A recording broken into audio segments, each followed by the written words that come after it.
በስመ አብ ወወልድ ወመንፈስ ቅዱስ አሐዱ አምላክ አሜን። ስንክሳር ኅዳር 19 አንድ አምላክ በሚሆን በአብ በወልድ በመንፈስ ቅዱስ ስም ኅዳር 19 በዚህች ዕለት ቅዱስ ቴዎፍሎስ ከሚስቱ ጴጥሪቃ ከአምስት ወር ልጁም ከደማሲስ ጋራ በሰማዕትነት አረፈ። ይህ ቅዱስ እግዚአብሔርን በመፍራትና በአማረ አምልኮ ያደገ ነው። ሰዎቹ ሂደው ቅዱስ ቴዎፍሎስን ክርስቲያን መሆኑን ለመኮንኑ ለአንቲጳጦስ ነገሩት። መኮንኑም በዜናውስ ጣዖት ቤት ሳለ ወደ እርሱ ያመጡለት ዘንድ አዘዘ። ቅዱሳኑም ባቀረቡት ጊዜ አንተ ከወዴት ነህ? ሃይማኖቱስ ምንድን ነው? አለው። እርሱም የክብር ባለቤት ጌታ ኢየሱስ ክርስቶስ የማመልክ ክርስቲያን ነኝ አለ። መኮንኑም በክፉ አሟሟት እንዳትሞት ለአማልክት ሰዋ አለው። መኮንኑ ቅዱስም ክብር ይግባውና ከጌታዬ ከኢየሱስ ክርስቶስ በቀር ለረከሱ አማልክት አልሰዋም አለው። መኮንኑም የሆዱ ዕቃው አስቲታይ ሰቀለው ይሰነጣጥቁት ዘንድ አዘዘ። እርሱ ግን በጌታዬ ኃይል ስለተሰጠኝ ምን አልደረሰበትም። ሁለተኛም እሳትን አንድደው ከውስጡ እንዲጨምሩለት አዘዘ። ቅዱስም በእሳት መካከል በጸለየ ጊዜ እሳቱ ተበተነ፣ ምን ሳይነካው ከእሳቱ ውስጥ ወጣ። መኮንኑም ይህ አይቶ በረሃብ እንዲሞት አሰረው፣ አጽንቶም ይጠብቁ ዘንድ አዘዘ። ከ8 ቀንም በኋላ ሚስቱ ጴጥሪቃ ሕፃኗን ተሸክማ መጣች። ምስክርም ሆኖ በክርስቶስም ይሞት ዘንድ አጽናናችው። መኮንኑም ለቅዱስ ቴዎፍሎስ ምግብ የሰጠው እንዳለ ብሎ ሊመረመር ሄደ። የእስር ቤቱንም ደጅ በከፈተ ጊዜ ጣፋጭ የዕጣን መዓዛ ተቀበለ። ቅዱስ ቴዎፍሎስንም በተነጠፈ ምንጣፍ ላይ ተቀምጦ 3 መላእክት ማርና ወተት ሲመግቡት አገኘው። ባየውም ጊዜ ደንግጦ ወደ ኋላው ተመለሰ። በማግስቱም ቅዱስ ቴዎፍሎስን ወደ አደባባይ እንዲያመጡት አዘዘ። እርሱም ሚስቱ ተከትለው መጣ።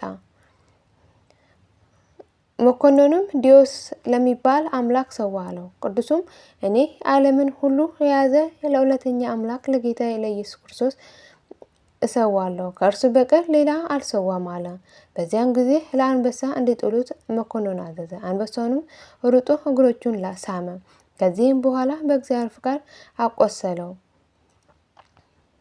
ተጋድሎውንም በዚህ ፈጽሞ ነፍሱን ሰጠ። ቅድስት ሚስቱ ጴጥሪቃም ስጋውን አንስታ ከሳጥን ጨመረች። መኮንኑም እርሷንም ወደ አደባባይ አምጥተው ለአንበሳ እንዲሰጧት አዘዘ። ሕፃኑንም አንበሳውን ባየው ጊዜ ሳቀ። የ5 ወር ልጅ ሲሆን አንድ አምላክ በሚሆን በአብ በወልድ በመንፈስ ቅዱስ አምናለሁ ብሎ ተናገረ። ይህም ብሎ በአንበሳ አፍ ከእናቱ ጋር ተበላ። ለእግዚአብሔር ምስጋና ይሁን። እኛን በእነዚህ ሰማዕታት ጸሎት በጸሎታቸው ይማረን፣ በረከታቸው ከእኛ ጋር ትኑር ለዘላለሙ አሜን።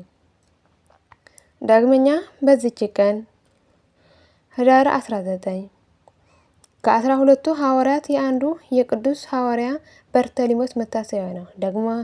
ደግሞም እልዋህ በሚባል ሀገር አስተምሮ ብዙዎችን እግዚአብሔርን ወደ ማወቅ ለመለሰበት መታሰቢያ ነው። ለእግዚአብሔር ምስጋና ይሁን፣ በረከቱም ከእኛ ጋር ትኑር ለዘላለሙ አሜን።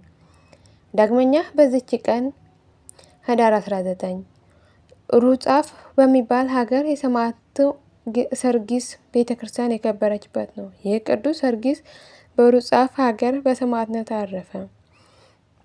ባረፈ ጊዜ ምዕመናን ስጋውን ወስደው ገንዘው በእነርሱ ዘንድ አኖሩት። በፊቱም መብራቶችን አኖሩ። የመከራውን ዘመን እስኪያልፍ በእነርሱ ዘንድ ተሰውሮ ኖረ።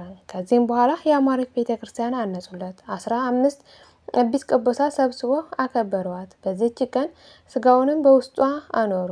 ከእርሱም ድንቅ ተአምር ተገለጠ። በእምነት ከእርሱ ለሚወስደው ሁሉ በሽተኞቹ የሚፈውሳቸው ሽታው እጅግ ጣፋጭ የሆነ የሽቶ ቅባት ከስጋው የሚፈስ ሆኗልና ለእግዚአብሔር ምስጋና ይሁን። እኛንም በቅዱሳን ጸሎት ይማረን፣ በረከታቸው ከእኛ ጋር ትኖር ለዘላለሙ አሜን። ኅዳር 19 ቀን የሚከበሩ ዓመታዊ ቅዱሳን በዓላት ቅዱስ ቴዎፍሎስ ሰማዕት፣ ቅዱስ ሰርጊስ ሰማዕት፣ ቅድስት ጴጥሪቃና ደማሲስ የቅዱሱ ሚስት ልጅ፣ ቅዱስ በርተሊሞስ ሐዋርያ ልደቱ።